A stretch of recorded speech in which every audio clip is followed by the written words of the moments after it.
Dalam berdagang ada istilah price taker dan price maker. Price taker bukan kita yang menentukan, namun para pemain besar seperti big boy di dunia currency atau para trader besar di dunia komoditi atau tambang mineral lainnya pada indeks bursa komoditas lainnya. Di sisi lain, price maker adalah kita yang menentukan sendiri harga produk kita yang kita buat. Dalam price taker, Indonesia yang memproduksi minyak saja tidak bisa menentukan harga minyak karena yang menentukan pasar atau para pemain yang lebih besar dari Indonesia. Bahkan Saudi yang menghasilkan 40% minyak dunia hanya bisa pasrah oleh pasar. Siapa itu pasar? Nanti kita akan bicara di sesi tersendiri. Yang jelas di setiap komoditas, sawit, cengkeh, teh, kopi, semua itu ada pemainnya. Pemainnya lah yang menentukan harga yang diklaim dengan nama pasar. Jadi orang awam hanya mengatakan pasar, padahal ini terencana, terdesain, terstruktur, terkendali. Ada baronnya di masing-masing komoditas, ada rajanya, dan sudah ada berlangsung ratusan tahun sistem ini terjadi. Jadi naif sekali kalau kita berbisnis kita jadi korban harga, padahal kita produsen terbesar.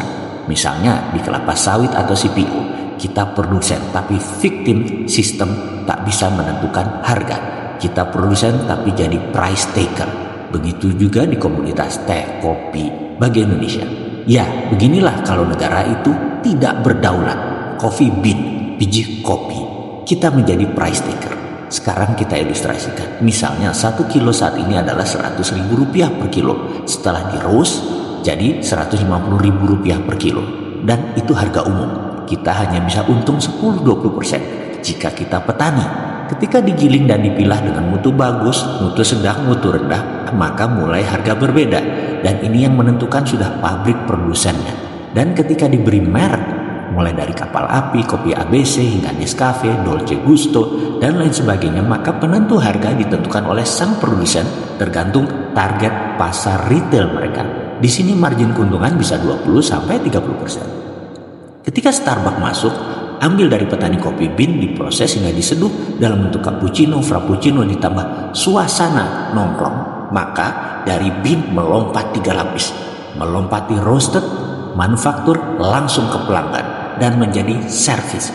Maka margin keuntungan per kilonya bisa 1000%, karena dari Rp100.000 per kilo diproses hingga dijual 15 gram Rp50.000. Catatan harga cappuccino di Starbucks hanya membutuhkan 35 gram kopi kurang lebihnya, atau 1 kilo bisa buat 30 cappuccino. Ini adalah price maker strategi, di mana strategi bisnis tadi menentukan harga premium dari sebuah kopi atau maksimum potensial dari sebuah komoditas kopi. Dari strategi price yang dilakukan Starbucks adalah contoh sempurna. Starbucks contoh sempurna dari strategi bisnis midstream dan hilir high end.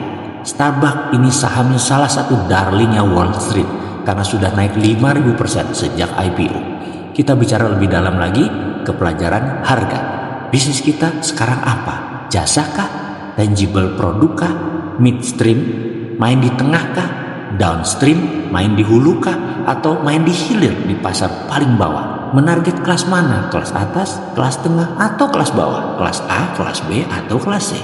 Barang yang habis dipakai atau consumable good kah? Atau barang yang awet atau non-durable goods kah? Food dalam kemasan kah? Makanan siap saji kah? Yang jelas kita tidak bermain di pasar price taker. Kita bermain di pasar price maker. Karena kita akan menentukan strategi price-nya. Bayangkan, dari sekedar diskusi tentang pricing ternyata masih panjang ya.